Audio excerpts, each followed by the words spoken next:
Well, I knew this was going to happen sometime. This is the farm to market road. And this is one of the overloaded trucks. And he got stuck in the dirt. Let's see. Oh, yeah.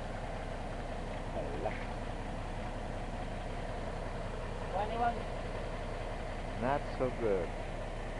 But here we are. This is the only road into Belai.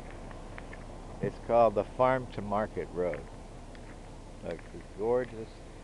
Rice paddies everywhere. These guys coming up. What are they gonna do?